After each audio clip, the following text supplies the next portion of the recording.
কৃষ্ণ কথা শুনে বৃক্ষ নিজে নিজে মাটিতে নোয়ায়ে পড়েছে।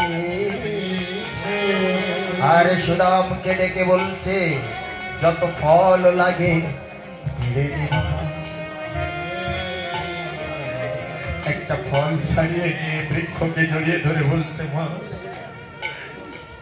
আমি কানাইয়ের যোগ্যে যে তোমার কথাটা বলবো। বৃন্দাবনে এক বৃক্ষ মা আছে, কানাই তুমি তাকে কৃপা করে তোমার চরণে স্থান দিও।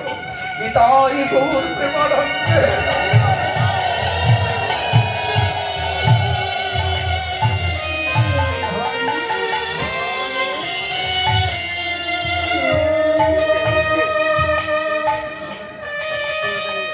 সব রাখালেরা চলে গেলেন।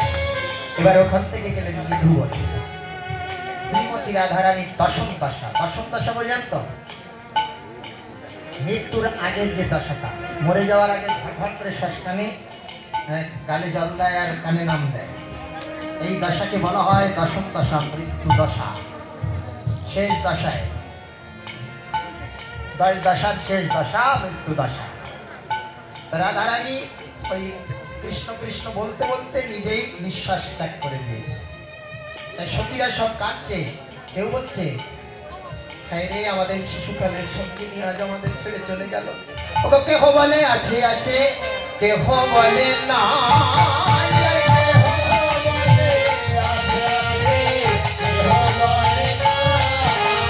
কেহ বলে আছে আছে, আর কেহ বলে না।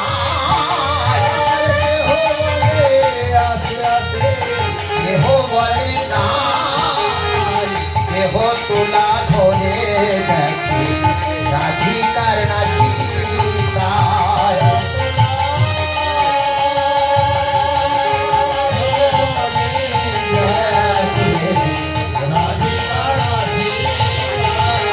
শাস্ত্র শাস্ত্রময়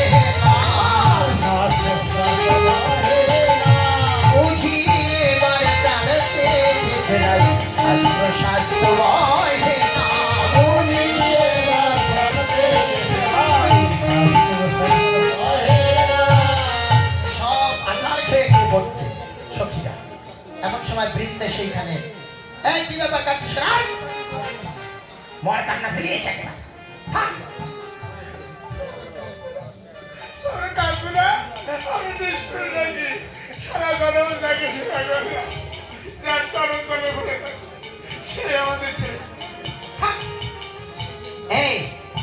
এই জগতে শুনেছিস কৃষ্ণ ভক্তের কখনো মৃত্যু হয়? ওরে মরিনি, ওই উল্লোটা গতি, উল্লোটা গতি, ভিতরে চৈতন্য আছে, উল্লোটা গতি, উল্লোটা গতি, ভিতরে চৈতন্য আছে। কাঁদিস না, থাম। এমন সময় নারদ সেইখানে বিধুবনে মুনির আগমন। কি চাই? না না না, কিছু চাই না। মধুর আলাপ করে পত্র বলছে, গোবিন্দ যজ্ঞ করছে, সেই যজ্ঞ মানে ভক্তিদের ভয় করছে নারদ। বিধুবনে পুরুষের আগমন চলে না, ওখানে মুনি ঋষিরা যেতে পারে। বিলিতে বলছে, পত্র নিয়ে বলছে, বলছিস না রায় মরে গেছে, এই দেখ মরতে পারে না। পত্রখানা নিয়ে রাধারানীর ছুটিতে, ছুটি মানে কানে মুখ লাগিয়ে দিয়ে বলছে, রাজ একেবারে নয়ন মেলেছে দেখ,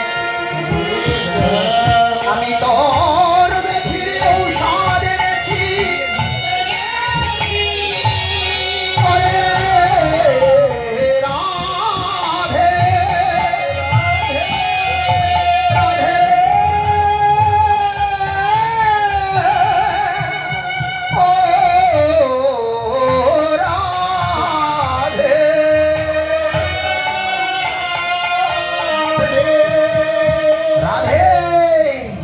একবার চেয়ে দেখ, আমি তোর জন্য বেধির ঔষধ এনেছি।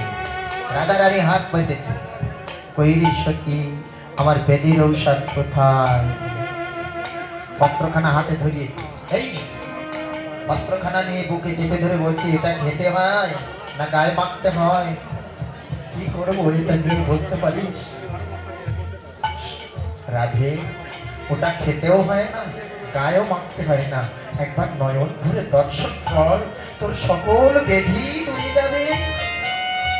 ধীরে ধীরে নয়ন খুললেন, খুলেই দেখে পত্রে প্রথম লেখা প্রেমময়ী রাধে।